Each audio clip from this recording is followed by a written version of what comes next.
Hey, what is going on guys? It is Young here, and today I'm back on our Fortnite video, and in today's video I'm going to be giving you guys my top 5 building tips here for season 9, and I'm going to explain exactly why I think these are going to be my top tips for season 9 and go in depth in exactly how to do each technique. And before we get into the video, I'm going to be hosting a V-Buck giveaway, and if you guys want a chance to win some free V-Buck, all you need to do is to drop a like in this video, make sure you guys subscribe to my channel, and as well subscribe to my second channel. The link for that will be down in the description below, and as well leave a comment of your Xbox gamer tag, PS4 gamer tag, or Epic account.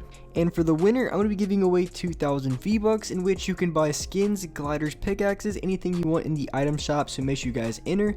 And as well, if you guys like to add me and support me as a creator in the item shop, all you have to do is go over to the item shop, go down to the bottom right, hit support a creator, and type in my code. My code is Young Humor, and you guys will have me supported as a creator. And alright guys, let's get to the video. Alright, so I'm going to show you guys my top 5 building tips here for season 9. And so starting off, this is something that you want to do when you have a player who's on high ground. So on high ground, probably in a position like this, looking down, shooting at you, coming over, doing something like this. I'm going to show you guys the best way to counter that and exactly what to do and how to build it. So when someone is above you, there is a few different ways and tips you can do to actually get high ground or just to prevent them from shooting at you. And so the first one that I can show you guys and what to do is you're building up, you're going against the other player. This is a really good way to build, protect yourself, and at the same time almost lose no momentum because you're running and jumping at the exact same time and you're only turning around for a split second. So unless you have like a really low sensitivity, you shouldn't be losing any momentum at all, and you should be able to go up really quickly doing this. And so this really isn't that difficult to do. I'm gonna show you guys in a second exactly how to do this step by step, but this is something that's very effective and something that I do every single game, and as well in every single 1v1 that I go into when I'm going against a player who already has high ground on me and I want to expand outwards, because I don't want to just go up for high ground initially, because if I just go up for high ground, most of the time they're going to have wide open shots on me and they're going to be winning in the gunfight. So in order to do this, all you want to do is you have the ramp above you, the ramp below you, and what you want to do is on that top ramp you want to place a wall, and on the top front part of that wall then you want to place a cone. And this is something that isn't going to be clean every single time, but this is very simple to do once you get the hang of it. And you can even go a floor ramp wall, turn around, and then do this technique just to add extra protection if you're getting shot from below or whatever the case may be. So this is something that's very easy to do. It only takes maybe a few attempts to really get this down, because all you do really is place a wall and then you place a cone on top of it. Not very difficult to do, but it's very extremely effective and something that I do every single game. So that's why it would be my first building tip in this video when it comes to my top 5 building tips here for season 9. And so going into the second tip, what I want to show you guys is, so it's kind of the exact same scenario, but for this one instead you want to place a cone on top of your ramp and also a cone in front of your ramp.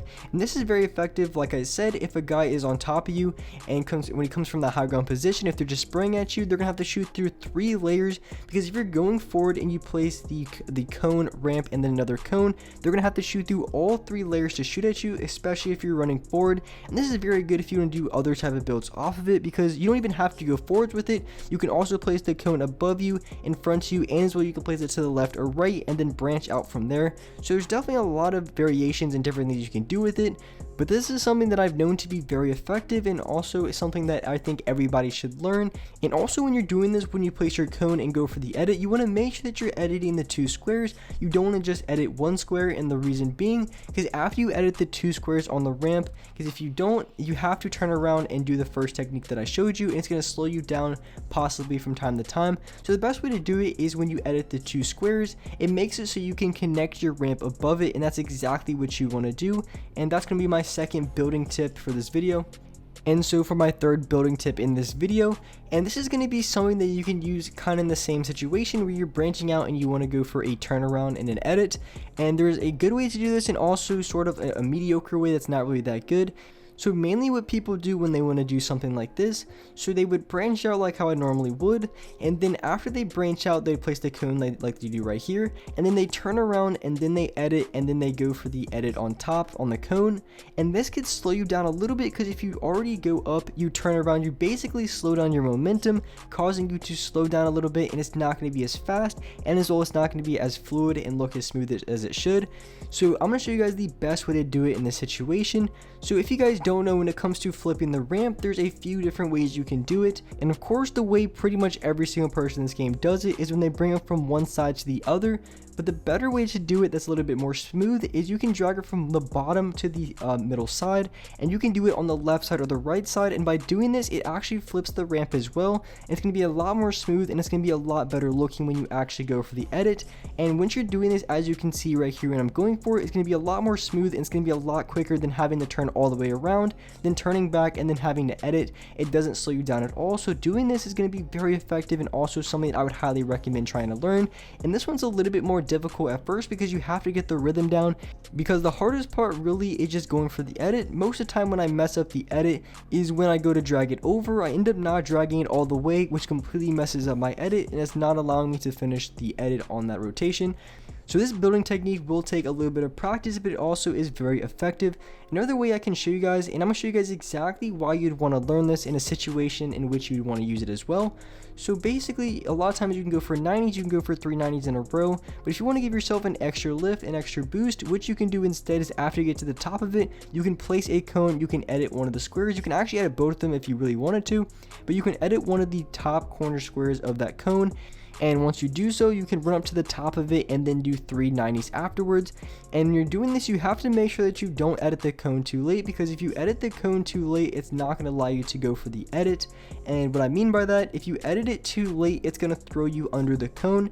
So you do have a lot of leg room when it comes to actually doing this, because you can go out pretty far in it. You can't go all the way out. I think once you get past like 3/4 of the way, it's going to throw you under the cone, but you can go pretty far. So this edit is very easy to do. It's not too difficult, and a lot of times you're not going to be messing it up. So the perfect situation in which to do this in, and I've seen this a lot, and when I go against people in 1v1s and different stuff like that, is it comes from a position of high ground, and you're going against someone who's also ramping up at the exact same time. Because from this person's perspective, when they're ramping up and you place the cone, they're not able to place their floor, or they're not able to place any sort of ramp or anything, so they get kind of stuck. And a really easy way to counter this is just to place a wall and then go for a turnaround.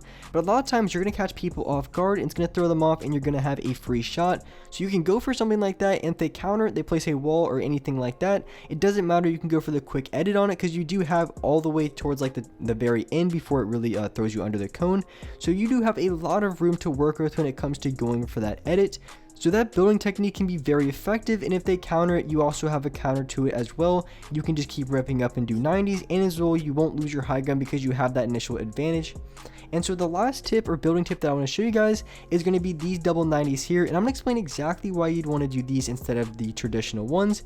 And I'm going to give my list and a few reasons why I think you should be doing these.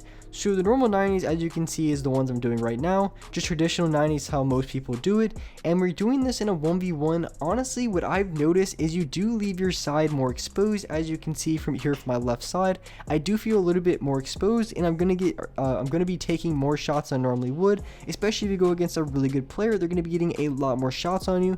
But the reason why I would do the other method and the 90s that I'm doing right here is because once you're doing these 90s, it covers up your side a lot quicker than the traditional 90s. Because as you can see, after I go for the second jump, so I go for the first jump, and after I go for the second jump, I'm going to be able to protect my side a slight bit quicker than I will with normal 90s. And this is going to allow me to have potentially less shots taken, and could be a very good advantage to do, because as you can see, I do cover the side a lot quicker. Because after you go for the second or the first jump, going into the second jump, you're already placing your wall, so you're going to have that initial wall place, which can protect you from getting shot from the side.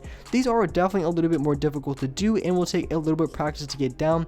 There really isn't like a secret to doing these. You really just want to try to stay, you don't want to stay too close to the edge. You kind of want to stay, in the middle in a sort of way. It's very difficult to explain exactly how to do them, but they will take a little bit of practice to do. But they are a lot more effective than the other ones, because in my opinion, I feel like it's just a slight bit faster. It could be just me, but it does protect your side just a little bit more, which is going to be necessary when it comes to taking the least amount of damage possible in 1v1s, and as well when you're in gameplay or arena. So I would highly recommend doing this building technique and learning all the things that I said in this video, because they really are going to help you guys out in game.